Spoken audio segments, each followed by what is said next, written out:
Dear students, this is Praveen Kumar Agarwal from Management Department welcomes you in my today's lecture of Business Organization.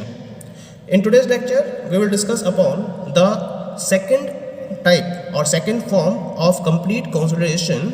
This is known with the name of amalgamation. Complete consolidation की first form यानी कि merger को हमने previous lecture में discuss किया था। आज के लेक्चर में हम second form of complete consolidation यानी कि एमलगमेशन के कॉन्सेप्ट को डिस्कस करेंगे। क्या मतलब होता है एमलगमेशन का? Amalgamation is defined as the combination of one or more companies into a new entity, यानी कि जब हम एक या एक से ज़्यादा कंपनीज को कंबाइन करके एक नई एंटिटी को क्रिएट करते हैं तो हम इस प्रोसेस को एमलगमेशन का नाम देते हैं। मर्जर में क्या था, यहाँ पर जो एक लार्ज फर्म थी वो स्मॉल फर्म्स को उनकी प्रॉपर्टीज़ को परचेज करके अपने अंदर एक्विसाइज कर लेती थी, तो हमने उसको क्या कहा था, मर्जर का कॉन्सेप्ट कहा था। लेकिन एमलगमेशन में क्या होता है, दो या दो से ज़्यादा कंपनीज मर्ज होती है यानी कि एक्विसाइज होती है और वो एक नई एंटिटी में कन्वर्ट हो जाती हैं, तो हम इस प्रोसेस को एमलगमेशन का नाम देते हैं। इसका मतलब यहाँ दो पॉइंट्स को हम इंक्लूड करेंगे। The very first point is two or more companies join to form a new company. दो या दो से ज़्यादा कंपनीज नई कंपनी को फॉर्म करने के लिए एक साथ ज्वाइन होती हैं। और दूसरा एब्जॉर्प्शन और blending of one by the other, यानी कि एक का दूसरे के द्वारा एब्जॉर्प्शन कर लिया जाता है या ब्लेंडिंग हो जाती है उसकी, और दोनों मर्ज होकर यानी कि दोनों एक दूसरे में मिक्स होकर ज्वाइन कर कर एक नई कंपनी को फॉर्म करती हैं, तो हम इस प्रोसेस को एमलगमेशन का नाम देते हैं। ठीक है, तो इस तरह से हम कह सकते हैं कि एमलगमेशन इंक्लूड्स एब्जॉर्प्शन। एब्जॉर्प्शन तो है, लेकिन एब्जॉर्प्शन के बाद एक नई कंपनी एग्जिस्टेंस में आती है जब एमलगमेशन की बात की जाती है। So we can say that in case of amalgamation, a new unit is formed to take over the other two or more combining units which are liquidated. एक नई यूनिट को हम फॉर्म करते हो जिसमें आप दो या दो से ज़्यादा कंबाइनिंग यूनिट्स को लिक्विडेट करते हो एक नई यूनिट में, तो हम इसको एमलगमेशन का नाम देते हैं। पॉइंट क्लियर हो गया? तो एक तरीके से हम कह सकते हैं कि amalgamation is nothing but two companies becoming one. तो एमलगमेशन का मतलब जब दो कंपनीज या दो से ज़्यादा कंपनीज मिलकर एक हो जाती हैं, they become one. While absorption is the process in which the one powerful company takes control over the weaker company. जबकि अगर मैं एब्जॉर्प्शन की बात करूंगा तो एब्जॉर्प्शन में जो एक पावरफुल कंपनी है वो वीकर कंपनी के ऊपर कंप्लीट कंट्रोल रखती है, लेकिन एमलगमेशन में दो कंपनीज मिलकर एक कंपनी में कन्वर्ट हो जाती हैं। पॉइंट क्लियर हो गया? तो इस तरह से हम एमलगमेशन के कॉन्सेप्ट को यहाँ डिफाइन कर रहे हैं। जनरली क्या देखा जाता है कि amalgamation is done between two or more companies engage in the same line of activity और has some synergy in their operations. ये जो एमलगमेशन की प्रोसेस है ये उन कंपनीज, दो या दो से ज़्यादा कंपनीज के बीच में परफॉर्म की जाती है जो सेम लाइन ऑफ एक्टिविटी में एंगेज होती हैं और जिनके ऑपरेशंस में कुछ ना कुछ सिनर्जी जरूर होती है। वही जो ऑर्गेनाइजेशंस है या जो वही कंपनीज कंबाइन होकर एमलगमेशन की प्रोसेस को कंप्लीट करती हैं। क्लियर? अब हम इसको एक चार्ट के मीडियम से प्रॉपर्ली और समझ सकते हैं।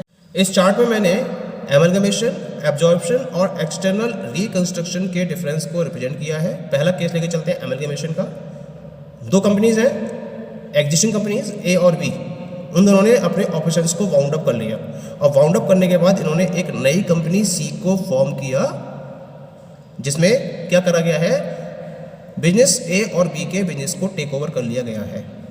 तो हम इस प्रोसेस को क्या नाम देंगे, एमलगमेशन का नाम देंगे। ठीक है, दूसरे केस की बात करते हैं। Existing company A takes over the business of another existing company B which is wound up.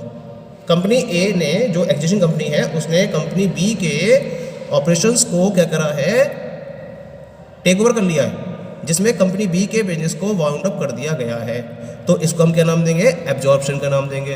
ठीक है, तीसरा केस लेके चलते हैं। A new company X is formed to take over the basis of an existing company by which is bound up. एक नई company x को form किया गया है और इसको फॉर्म करने के लिए क्या करा गया है, जो एग्जिस्टिंग कंपनी बाई है उसके ऑपरेशंस को बाउंड अप किया गया और उसके बाद एक नई कंपनी एक्स को फॉर्म कर दिया गया। तो हम इस प्रोसेस को एक्सटर्नल रिकंस्ट्रक्शन का नाम देंगे। पॉइंट क्लियर हो गया, तीनों रेफरेंस क्लियर हो गया। दो कंपनीज ए और बी, उनके ऑपरेशंस को बाउंड अप किया गया और एक नई कंपनी सी को फॉर्म किया गया जो ए और बी दोनों के बिजनेस को टेक ओवर कर लेती है, एमलगमेशन। एग्जिस्टिंग कंपनी ए ने क्या करा, कंपनी बी के ऑपरेशंस को बाउंड अप करके उसको परचेज कर लिया और उसके ऊपर टेक ओवर कर लिया, तो हम इसको एब्जॉर्प्शन का नाम देंगे। बी एब्जॉर्ब हो गई ए में। और तीसरा केस मैंने बताया आपको कि कंपनी बाई के ऑपरेशंस को बाउंड अप करके एक नई कंपनी एक्स को फॉर्म किया गया जो कंपनी बाई के ऑपरेशंस को क्या कर लेती है, टेक ओवर कर लेती है।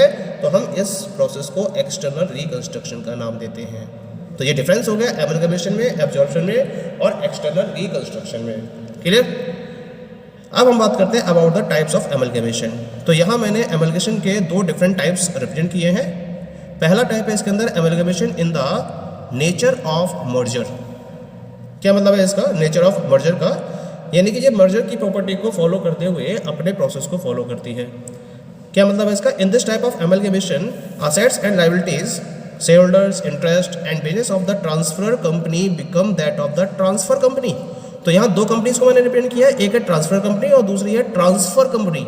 ट्रांसफर का मतलब है जिस कंपनी की प्रॉपर्टी को सेल किया जा रहा है या जिस कंपनी की प्रॉपर्टी को परचेज किया जा रहा है वो तो हो गई ट्रांसफर कंपनी, और जो इसको फॉलो कर रही है उसको हमने नाम दिया है ट्रांसफर कंपनी।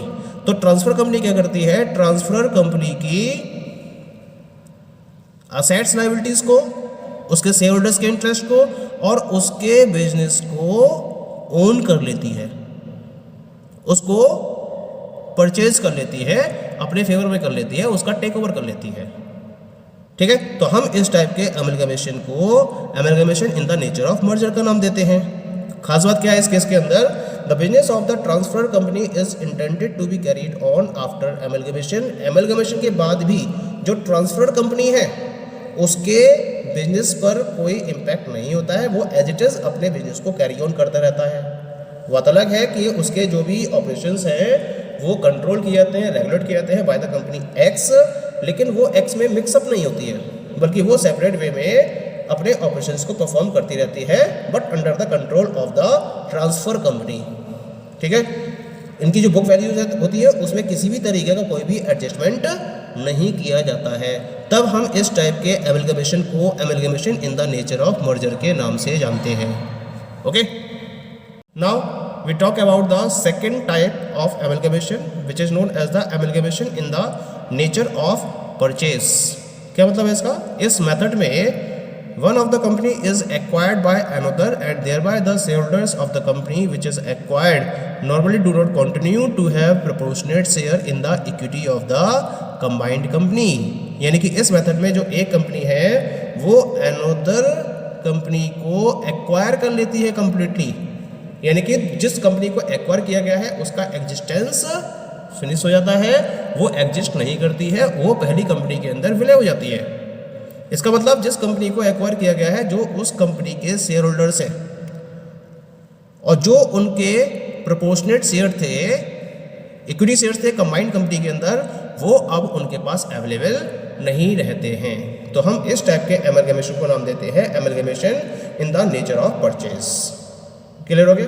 तो ये तो बात हो गई about the two different types of amalgamation.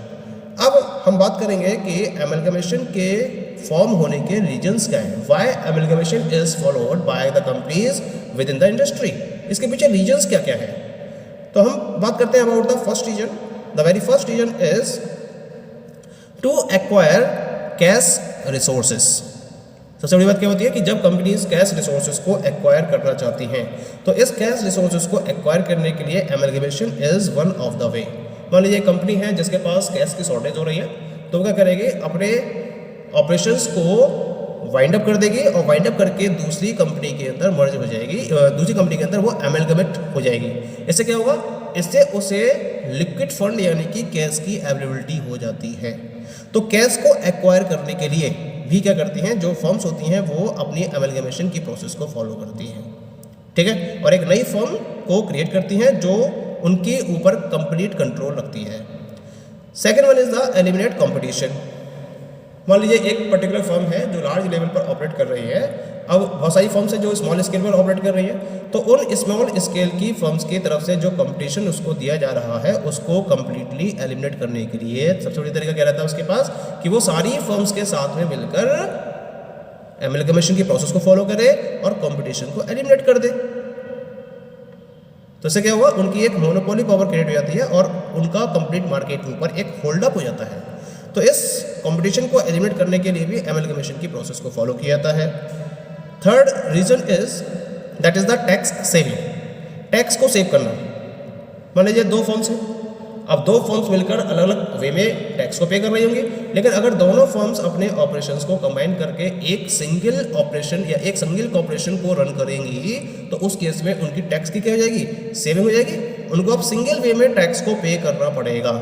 तो कुछ कंपनीज क्या करती है, टैक्स को सेव करने के पॉइंट ऑफ व्यू से भी एमलगमेशन की प्रोसेस में इन्वॉल्व हो जाती हैं। ठीक है, next one is the economies of large scale operations.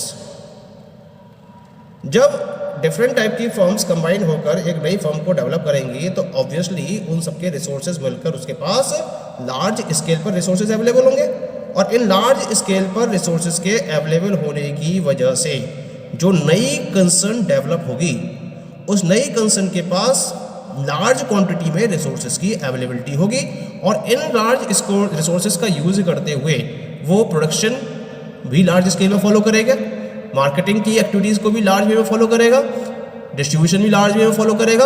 और जब हर एक पर्टिकुलर फंक्शन लार्ज वे में फॉलो किया जाएगा तो कहीं ना कहीं इकोनॉमीज़ का बेनिफिट मिलेगा, यानी कि कॉस्टिंग क्या हो जाएगी, उसकी कॉस्टिंग कम से कम हो जाएगी जब आप लार्ज स्केल पर परफॉर्म करोगे डिफरेंट एक्टिविटीज़ को। ये भी बेनिफिट रहता है एमलगमेशन का। नेक्स्ट रीजन क्या रहता है इसका, increase share holders value. Existing company अपने शेयर होल्डर की वैल्यू को इंक्रीज करने के लिए क्या करती है, डिफरेंट टाइप की कंपनीज को अपने अंदर एमलगमेट करती रहती है, कंबाइन करती रहती है।